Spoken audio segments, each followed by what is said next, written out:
We all know that Congress has a constitutional responsibility to ensure that the executive branch executes the laws and uses taxpayers' money appropriate in accordance with congressional intent. It doesn't matter whether we have a Republican president, a Democrat president, a Republican Senate, or a Democrat Senate. We all have the constitutional responsibility of checking the executive branch. In further of that constitutional responsibility, Congress has an obligation to investigate the executive branch for fraud, for waste, for abuse, and even gross mismanagement.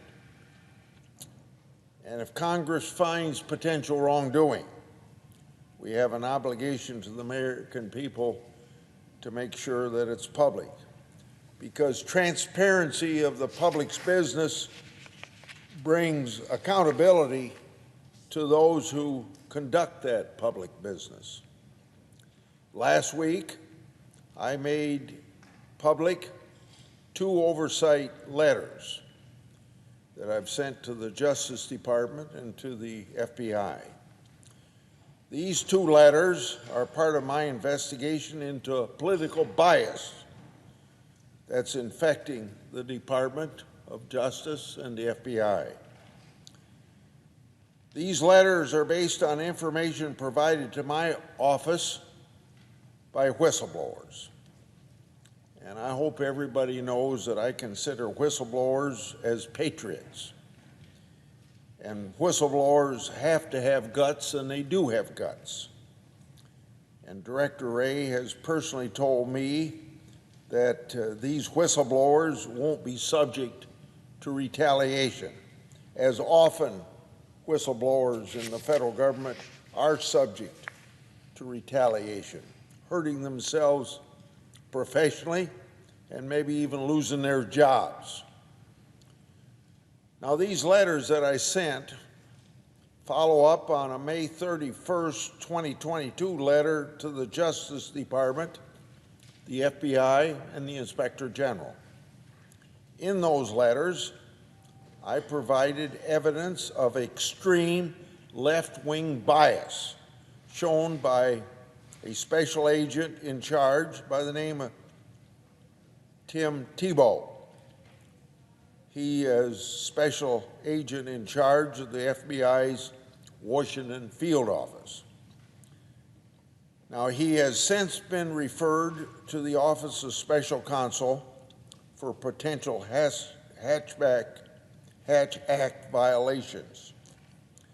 Tebow is at the center of my 2 letters sent last week.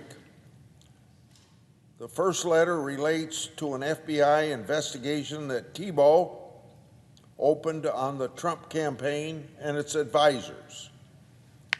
He allegedly had help from Richard Pilger, an official in the Justice Department's election crime branch within the public integrity section.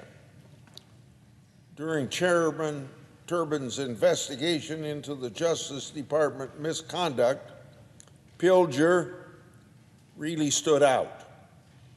The committee interviewed Richard Donahue, the former Principal Associate Deputy Attorney General during the Trump administration. He was also a key January 6th committee witness. Donahue testified to the Judiciary Committee that Pilger's conduct frustrated the department's ability to properly operate the elections crimes branch. Tebow and Pilger played a major role in opening the criminal investigation into the Trump campaign. And this isn't a preliminary investigation. It's a full investigation which requires heightened standards to go forward with that investigation. According to the whistleblowers that contacted my office.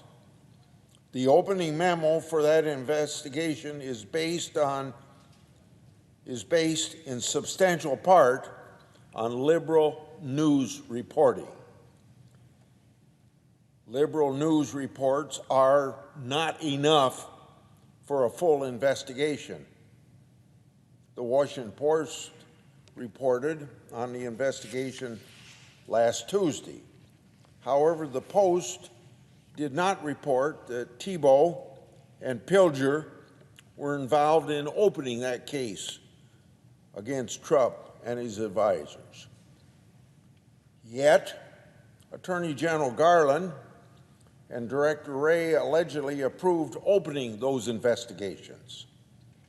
Now, as I have said in my letter to those two people, if you're going to open an investigation, you have to do it in the right way. So let's contrast this investigation with what the FBI has done with information received from sources relating to Hunter Biden. Whistleblowers have told my office that the FBI maintains many sources that have provided extensive information on Hunter Biden. That information allegedly involves potential criminal activity such as money laundering. That's the same criminal concern that Senator Johnson and I raised in our 2020 Biden report. To clarify, that was way back in 2020.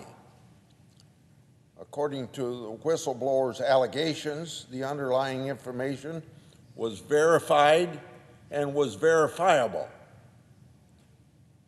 Now here is where it is appropriate to raise questions about politics and political interference in investigations. However, instead of green-lighting the investigative activity, the FBI shut down the Hunter investigation. So now how did they do that? According to allegations in August 2020, FBI Supervisory Intelligence Analyst Brian Houghton opened an assessment. That assessment was used by the FBI officials to improperly discredit Hunter Biden's information as, you know what, disinformation. Those officials allegedly included Thibault.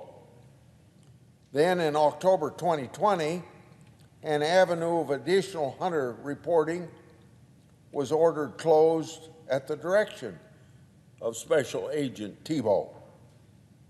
It's been alleged that Thibault and others suggested to FBI agents that the information was at risk of being, you know what, disinformation. However, according to allegations, the source reporting was either verified or verifiable via criminal search warrants.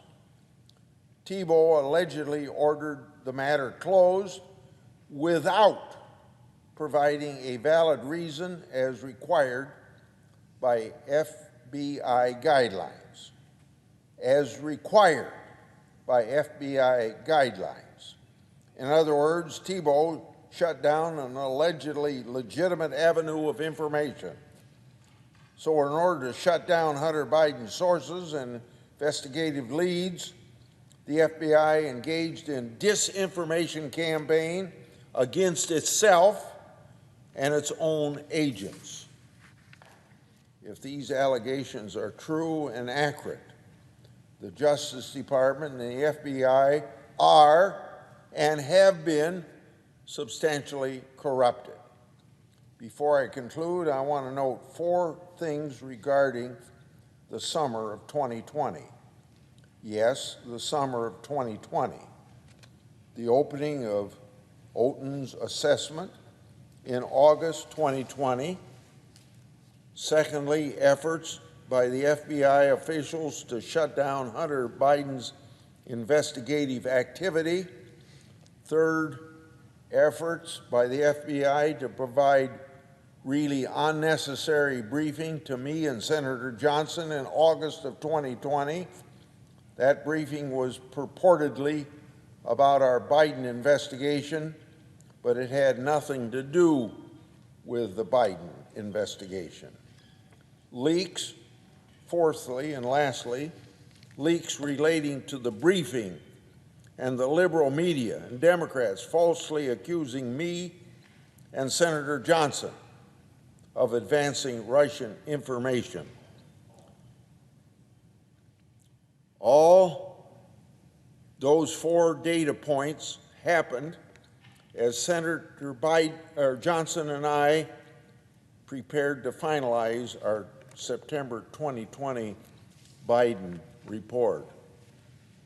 These data points show a plan was in place at the FBI to undermine anything related to Hunter Biden.